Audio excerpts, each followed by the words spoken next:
You sound crazy. Oh, yeah. It's gonna be a Mexican sweet potato hash, requested by the champ himself.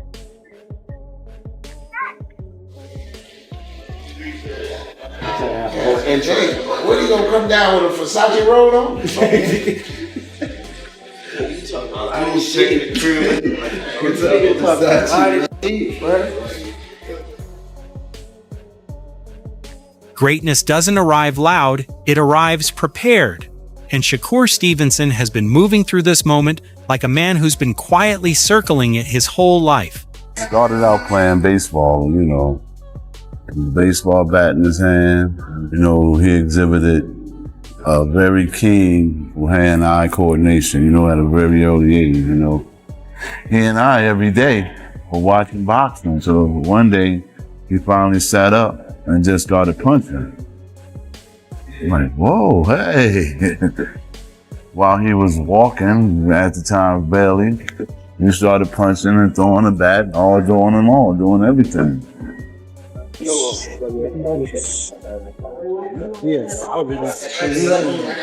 Yeah, that one right to that shoulder.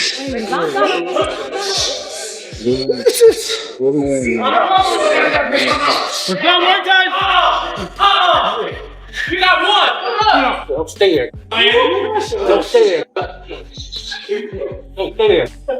And the first one was As soon as you call me that little shot in the first round. huh? Little bullshit shot. Was I catching it? What's up, man? You got it back. Hey, it's straight. I seen you around a couple times. I was at Greatness doesn't announce itself. It comes ready. Shakur Stevenson is stepping into this moment like someone who has been patiently preparing for it his entire life. Yeah. The way your heart rate is recovering right now, It's you quick, huh? getting close, yeah. Yeah, cause I'm like, he getting tired, and then he'll do some fight. Boom, boom, boom. Like, okay. I gotta rest up, take some wind. Yeah. I saw him catching some of that too. Lead hand is what you really gotta watch out for. I like the little smooth, but the lead hand is like sneaky. I love. It's down here, so you'll get caught like looking at it and waiting for it to come, and then something. I like how he stay long and keep that angle. Yeah, he keep the angle. Keep his head off the Position, fucking man. line. Listen, Kate, especially with somebody Yeah. fast like him with timing. You can't be out of position. You got that. Yeah. He strong as hell. He can pick me up in there. It was fun though, just to be in the ring with him, share the ring with him, test his IQ out a little bit, see some of the moves he doing, and I'm gonna go take with me when I go fight. So I appreciate Dre. His movements are calm and deliberate. Every action has a reason. Purpose builds on purpose, especially now with Andre Ward guiding him and fine-tuning his skills for Teofimo. Many are called, few are chosen. He was the chosen one. How he stood apart was his talent, his gifts. You know, he was able to do things that the average fighter wasn't able to do. It's something about elite fighters. Their talent stand out apart from, you know, the competition, like way before it come to fruition. And I'm one that where I'm looking and searching and seeking for that special talent. That's close. Oh my God! I'm down. Boxing means everything to me. That's too easy. Boxing is like my life. It's like something I'm married to. Like I feel like I'm married to boxing. Like I put my all into the sport. I do whatever I can to be the best, and I'm gonna keep doing whatever I can to get better and better. And I just want to be the best. That says a lot about how serious this is because Ward doesn't coddle talent. He sharpens it. What he's giving Shakur is patience, smart positioning, and the kind of championship composure that only appears when the pressure is on. As time went on, you know, I started working with the mitts with him, you know, at an early age, and, you know, he really got good at it. So by the time he turned 5 years old, I took him to the gym. So one day I took, you know, like old karate picture, I took the boxing gloves, sat him here, took the baseball bat, sat it here, and I said, yo, whichever one you choose is gonna be your destiny. So he made a quick beer, to the boxing glove, picked up the boxing glove, put him on his hand. Said, that's it. Everything else was history. You saw glimpses of it against Zapita, where Shakur didn't just handle pressure. He broke it down, staying calm while chaos bounced off him. Compare that to Teofimo at his best, and the difference is clear. Teofimo shines in bursts, while Shakur wears you down steadily until there's nothing left. That control didn't come from some fancy gym. His grandfather, Wally Moses, set the foundation early with baseball, building strong hand-eye coordination. But it was constant exposure to boxing that sparked his passion. Even as a young child, he naturally started throwing punches, which led to early training and rapid progress. So far, camp has been going great, looking at the anticipation of the things that's coming forward. We're not looking past anybody, but, he's been working very hard, and he's been in the gym a very good amount of time, and, I think he's taking this fight just as seriously as he would take any other fight, if not more. So I know for sure that I could say he's going to be ready. At just 5 years old, he faced a choice between baseball and boxing, and he went straight for the gloves, setting the path for everything that came after. That decision still matters today. Right now, Shakur isn't chasing spotlight or hype. He's grinding like a machine every day, breaking down Teofimo move by move, until skill and strategy collide, and only one comes out on top. I'm fighting a road runner. I'm the Coyote. You chose me. I ain't choose you. You chose me. So I'm gonna tell you straight the F up. You can go back to 135. We'll send you back to lightweight. You still got your WBC belt. You're gonna be fine. Shakur will fall. Kaz. We are here at the Undisputed Performance Center, just in preparation for January 31st against Shakur Stevenson.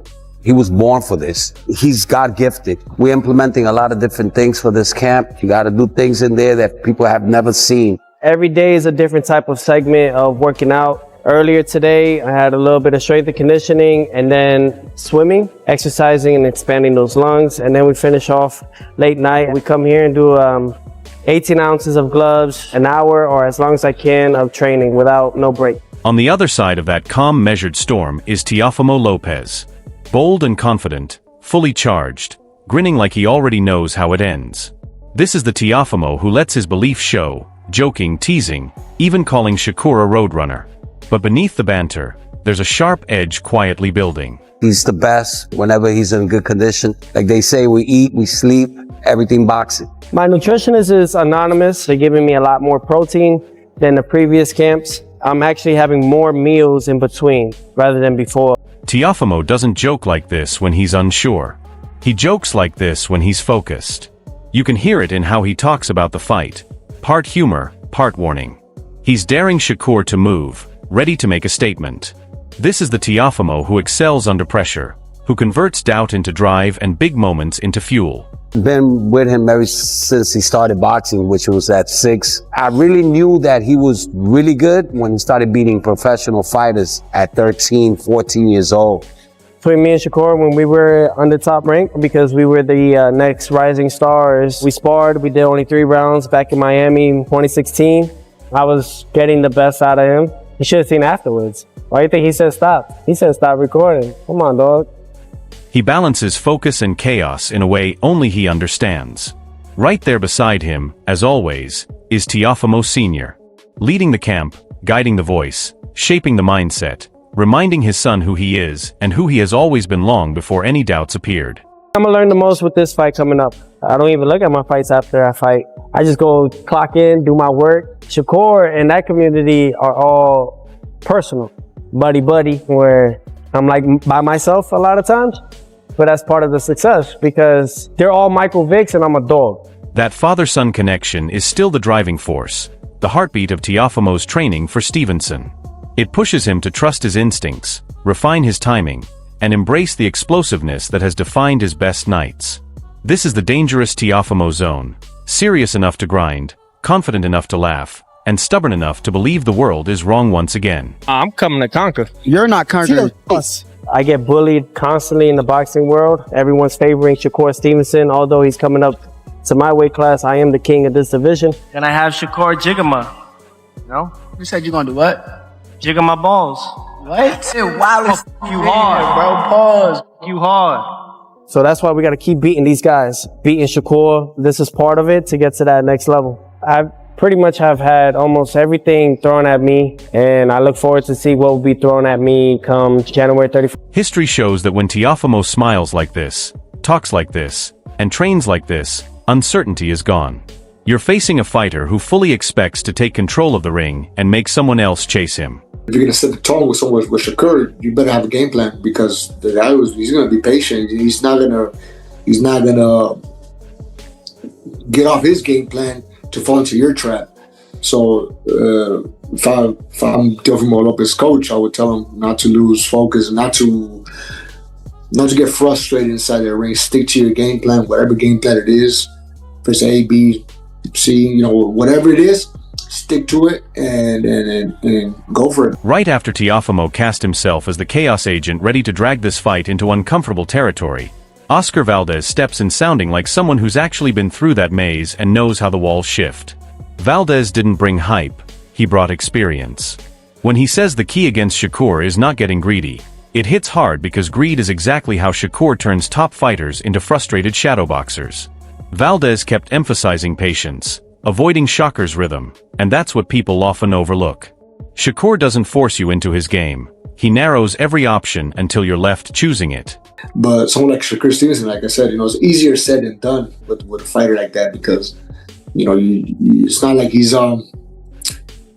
too back from you. He's just right there in your face, and once you throw, he just rocks back a little bit and touches you. Then it becomes very frustrating. Then when you start loading up, then he does it again. He starts loading up at his shots, but just outboxing you. So I would just say, it's like I said, it's a tough one for me to pick who will come out victorious. That's why I go with the 50-50 fight. When Valdez explains how Shakur rocks back, taps you once, taps you again, and then waits for you to overcommit so he can strike cleaner, that's not just analysis. It's breaking down trauma in motion.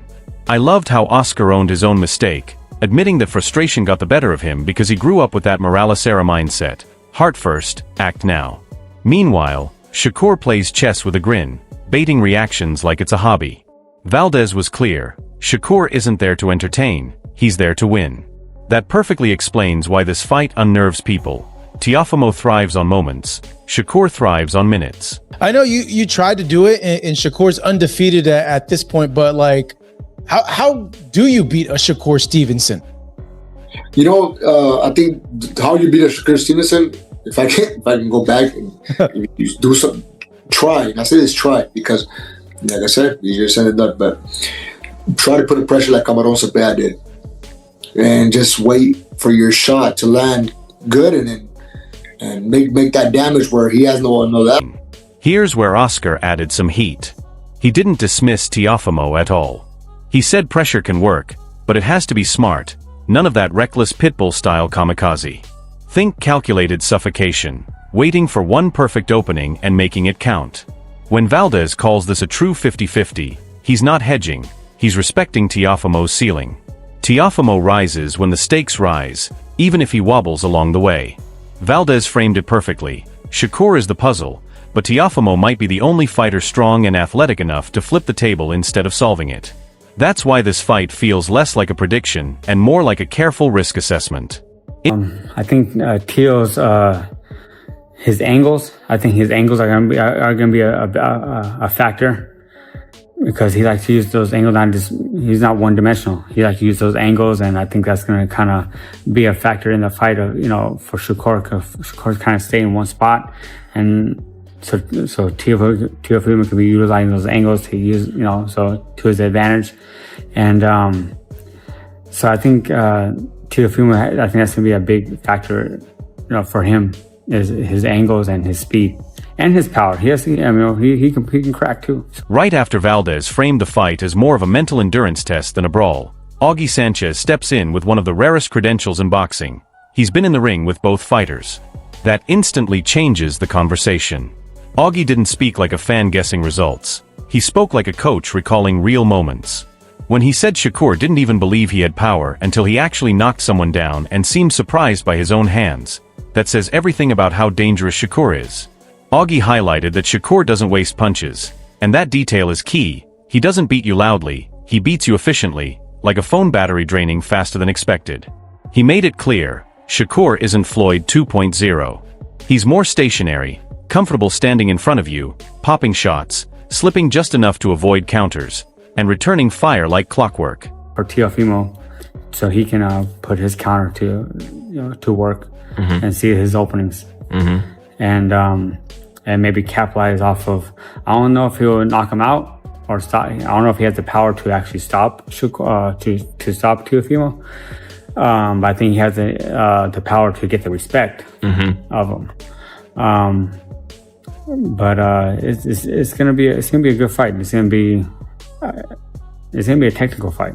Do you give the edge to either guy just by the slightest, or having known them, you're not trying to pick a? I'm not trying. Let the best man win. Yeah, just let the best man win. Yeah, this guy. Then Augie flips the perspective, reminding us he worked with Teofimo too, the same Olympic camp, the same Colorado Springs grind, the same endless sparring sessions where everyone saw Teofimo's speed, power, angles, and that explosive athleticism you can't teach.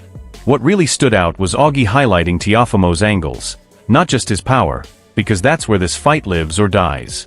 He explained that Teofimo isn't one-dimensional, and if he uses those angles to disrupt Shakur's timing, things get really interesting. But Augie quickly brought it back to reality. Shakur's timing and counters are elite, and give him an opening, he'll find you. The striking part was hearing Augie talk about how close they all were back then, sparring and chilling together, and now they're fighting for legacy and serious money. It turns this from hype into unfinished business. Augie didn't pick a side, and that's the loudest statement of all.